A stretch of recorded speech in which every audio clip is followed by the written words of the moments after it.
Het was 20 september 1944, toen wij hier op Othene waren. Noten werd er toen gezegd, en zo heet het nog, het oude Othene. En wij waren eigenlijk naar hier gekomen omdat we dachten dat we hier veiliger waren als in Terneuzen. Toen we hier één nacht geslapen hadden, daar bij mijn oom, toen kwamen we 's morgens buiten en toen stond heel die dijk hier vol met Duitse legervoertuigen. En veel Duitsers. Maar 's middags waren al die Duitsers weg, want die wilden graag weer over de Schelde en ze konden niets meenemen.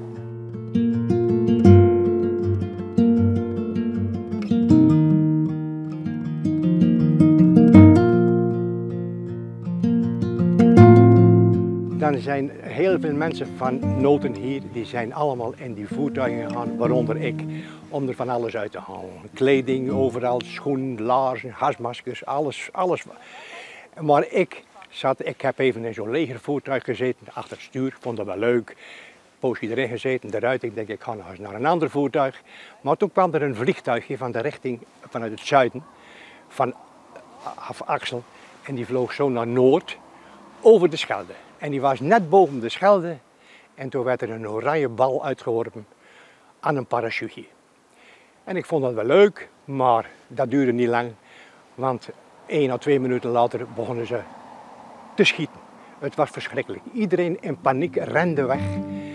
Wij zijn hier in dit huisje zijn we ingerend.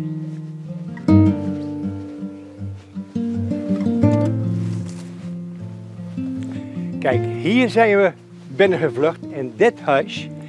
En dan hebben we hier lagen we allemaal, in deze kamer lagen we allemaal plat op de vloer. En we waren zeker met 20, 25 mensen hier. Dus we lagen allemaal bovenop elkaar. Ik ben toen heel bang geweest, dat weet ik nog wel. Het is zo, het blijft me nog altijd bij.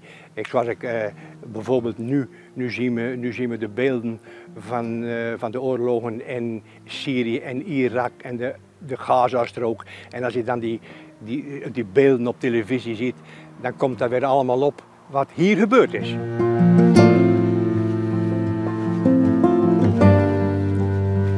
Hier woont de familie Deurwaarder, tenminste de ene zoon nog.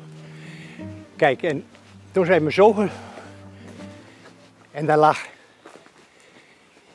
hier lag meneer Deurwaarder dood en daarnaast zijn zoon heel zwaar gewond, die is ook later aan zijn verwondingen overleden. En toen stonden die mensen daar te praten, hun ouders en zo, met de familie Deurwaarder. En toen liep de familie Deurwaarder, toen ze gingen schieten, die liep naar hun woning. En dan is er daar een granaat ingeslagen. Je kan het nog zien, die hoek die is later hersteld. Daar sloeg een granaat in en die scherven die kwamen hier naar beneden. En zodoende troffen die mensen, die vader en die zoon.